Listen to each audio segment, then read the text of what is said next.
போன வீடியோவில் நம்ம கிரிப்டோ கரன்சினா என்ன அதோட பேசிக்ஸ் பற்றி எல்லாம் பார்த்துருப்போம். அதில் பிளாக் செயினை பற்றி ஒரு சின்ன இன்ட்ரோ கொடுத்துருப்போம். பிளாக் செயின்னா என்ன அப்படின்றத நம்ம தெரிஞ்சுக்கலாம். ஒரு பெரிய கூகுள் ஷீட்டு வேர்ல்டு ஃபுல்லாக இருக்கிற எல்லாருக்கிட்டையும் ஷேர் பண்ணியிருக்க போல நினச்சிக்கோங்க. எல்லா நேரமும் யாராவது பணத்தை ட்ரான்ஸ்ஃபரோ பை செல் ஏதாவது பண்ணாலுமே இது எல்லாமே இந்த கூகுள் ஷீட்டுக்குள்ளே போய்ட்டு ரெக்கார்ட் ஆகிடும். இந்த ரெக்கார்ட் ஆனதுக்கு அப்புறம் இதை யாராலுமே எடிட் பண்ண முடியாது அண்ட் இது சூப்பர் செக்யூர் அண்ட் டிரான்ஸ்பரண்ட்டாக இருக்கும். ஸோ இந்த வீடியோவில் அந்த பிட்காயின் எத்திரியம் பின்னாடி இருக்க இம்பார்ட்டண்டான டெக்னாலஜி பிளாக் செயின் அதை பற்றி டீட்டெயிலாக பார்க்கலாம். ஃபர்ஸ்ட்டு பிளாக் செயின்னா என்ன? சரி, பேசிக்ஸ்ல இருந்து போவோம். சிம்பிளி பிளாக் செயின் ஒரு டிஜிட்டல் லெஜர், அதாவது ஒரு கணக்கு புத்தகம் மாதிரி. பிளாக் செயினோட முக்கியமான வேலை என்னன்னா டேட்டாவை சேஃபாகவும் செக்யூராகவும் ஸ்டோர் பண்ணுறது தான் அதோட முக்கியமான வேலை. அதுலேயும் முக்கியமாக பார்த்தீங்கன்னா டிரான்சாக்ஷன்ஸோட டேட்டா. இதில் என்ன ஸ்பெஷல்னு பார்த்தீங்கன்னா இந்த டேட்டா எல்லாம் ஒரு சிங்கிள் பிளேஸில் ஸ்டோர் ஆகாமல் வேர்ல்டில் இருக்கிற ஆயிரக்கணக்கான கம்ப்யூட்டர்ஸில் ஸ்டோர் ஆகியிருக்கும். இந்த கம்ப்யூட்டர்ஸ் எல்லாத்தையும் நோட்ஸ்ன்னு சொல்லுவாங்க. செகண்டு, பிளாக் செயின் எப்படி ஒர்க் ஆகுது? யாராவது கிரிப்டோ கரன்சியை சென்ட் ஆர் ரிசீவ் பண்ணால் அந்த டிரான்சாக்ஷன்ஸ் பிளாக் செயினில் ரெக்கார்ட் ஆகும். ஸோ இதை போல இருக்க நிறைய டிரான்சாக்ஷன்ஸ் எல்லாம் சேர்ந்து தான் ஒரு பிளாக்கை கிரியேட் பண்ணும்.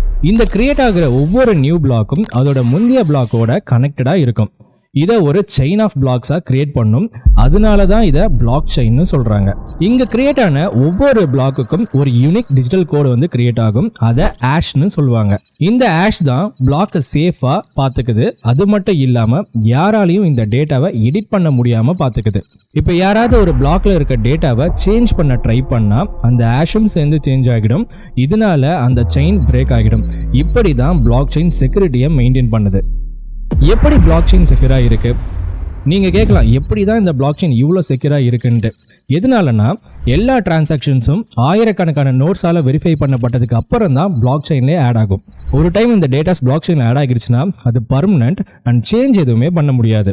ஸோ இந்த டேட்டா எல்லாம் வேர்ல்டில் இருக்க நிறைய கம்ப்யூட்டர்ஸில் ஸ்டோர் ஆகுறதால ஏதாச்சும் ஒரு கம்ப்யூட்டர் ஃபெயில் ஆர் ஆக் நடந்தாலுமே மற்ற கம்ப்யூட்டர்ஸ் எல்லாம் இந்த இன்ஃபர்மேஷனை கரெக்டாக பார்த்துக்கும். இந்த விஷயங்கள் தான் பிளாக் செயினை ஒரு ட்ரூலி டீசென்ட்ரலைஸ்டாக மாற்றுது. எந்த பர்சன் இல்லை பேங்க் இல்லை கவர்மெண்ட் ஆல கூட இதை கண்ட்ரோலே பண்ண முடியாது. நம்மளோட யூடியூப் சேனலில் டெய்லியும் 10 மணிக்கு கிரிப்டோ கரன்சிஸ் பற்றி லைவ் எடுத்துட்டு இருக்கும். மறக்காம டெய்லி அதில் பார்ட்டிசிபேட் பண்ணுங்க. இந்த பிளாக் செயினில் இருக்க கீ ஃபீச்சர்ஸ் என்னன்னு இப்போ பார்க்கலாம். டீசென்ட்ரலைஸ்டு, அதாவது எந்த சிங்கிள் அத்தாரிட்டியும் இந்த டேட்டாஸை கண்ட்ரோல் பண்ண முடியாது. நெக்ஸ்ட், டிரான்ஸ்பரண்ட், யாராலும் எப்போ வேணாலும் இந்த டீடைல்ஸை செக் பண்ண முடியும். செக்யூர், ஒரு டைம் டேட்டா ரெக்கார்ட் ஆகிடுச்சுன்னா அதை டெலிட்டே பண்ண முடியாது. ஃபாஸ்ட் அண்ட் லோ காஸ்ட், இங்கே பேங்க்ஸ் போல யாரும் மிடில் மேன் இல்லை, அதனால இந்த டிரான்சாக்ஷன்ஸ் ஃபாஸ்டராகவும் சீப்பராகவும் இருக்கும். பர்மனன்ட் ரெக்கார்டு, எல்லா டிரான்சாக்ஷனும் வாழ்க்கை ஃபுல்லாக அந்த பிளாக் செயினில் இருக்கும். லைக் ஒரு ஆயிரக்கணக்கான வருஷங்கள் கழித்து பார்த்தாலுமே அந்த பிளாக் செயின்ஸ்குள்ளே அந்த டேட்டா எல்லாமே சேஃபாக இருக்கும். இந்த பிளாக் செயினை எங்கெல்லாம் யூஸ் பண்ணுறாங்க? மோஸ்ட்லி எல்லாருக்கும் இந்த பிளாக் செயின்ஸை பிட்காயின் அண்ட் கிரிப்டோ கரன்சியில் யூஸ் பண்ணுறாங்க அப்படின்றத கேள்விப்பட்டிருப்போம். பட் அது மட்டும் இல்லாமல் நிறைய இண்டஸ்ட்ரீஸில் யூஸ் பண்ணுறாங்க. Like banking and finance. Banking and ஃபினான்ஸில் ஒரு மணியை ஃபாஸ்டராக டிரான்சாக்ஷன்ஸ் பண்ணவும் சேஃபராகவும் வச்சுக்கிறதுக்கு யூஸ் பண்ணுறாங்க. சப்ளை செயின், இப்போ ஒரு ப்ராடக்ட்டை மேனுஃபேக்சரிங் பண்ணுறதுலேருந்து டெலிவரி பண்ணுற வரைக்கும் டேட்டாஸை ட்ராக் பண்ணுறதுக்கு சப்ளை செயினில் யூஸ் பண்ணுறாங்க. நெக்ஸ்ட், ஹெல்த் கேர், மெடிக்கல் ரெக்கார்ட்ஸை ஸ்டோர் பண்ணுறதுக்கு ஸோ இந்த பிளாக் செயின்ஸை யூஸ் பண்ணுறாங்க. ஓட்டிங் சிஸ்டம்ஸ், சேஃபாக ஒரு டிரான்ஸ்பரண்டான ஒரு டிஜிட்டல் ஓட்டிங் மெத்தடை இந்த பிளாக் செயின் டெக்னாலஜி வச்சு கொண்டு வந்திருக்காங்க. ரியல் எஸ்டேட் அண்ட் டாக்குமெண்ட்ஸ், ப்ராப்பர்ட்டிஸோட டேட்டாஸை ரெக்கார்ட்ஸ் எல்லாமே பிளாக் செயினில் ஸ்டோர் பண்ணி சேஃபாக வச்சுருக்காங்க. பிளாக் செயின்ஸோட யூஸ் கேஸ் ரொம்பவே அதிகமாக இருக்குது. ஏன்னா அது ரொம்ப சேஃபு, அப்புறம் டிரான்ஸ்பரண்ட், அது மட்டும் இல்லாமல் ரொம்ப எஃபிஷியன்ட். லாஸ்ட்டாக சிம்பிளாக இந்த பிளாக் செயின் ஒரு டிஜிட்டல் ரெக்கார்ட் சிஸ்டம். இதில் இன்ஃபர்மேஷனை செக்யூராகவும் டிரான்ஸ்பரண்டாகவும் அண்ட் எந்த சென்ட்ரல் அத்தாரிட்டியும் இல்லாமல் ஸ்டோர் பண்ண யூஸ் பண்ணுற ஒரு டெக்னாலஜி. இப்போ கிரிப்டோ கரன்சிஸோட பேக் போனாக இருக்கிற இந்த பிளாக் செயின் தான் சீக்கிரமாக வேர்ல்டில் இருக்கிற நிறைய இண்டஸ்ட்ரீஸில் யூஸ் பண்ண ஸ்டார்ட் பண்ணிடுவாங்க.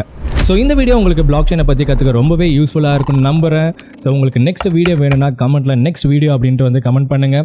இது மட்டும் இல்லாமல் உங்களுக்கு பிளாக் செயினை பற்றியோ கிரிப்டோ கரன்சிஸை பற்றி டெய்லியுமே தெரிஞ்சுக்கணும்னா நம்மளோட யூடியூப் சேனலில் டெய்லியும் 10 மணிக்கு கிரிப்டோ கரன்சிஸ் பற்றி லைவ் எடுத்துகிட்டு இருக்கும்.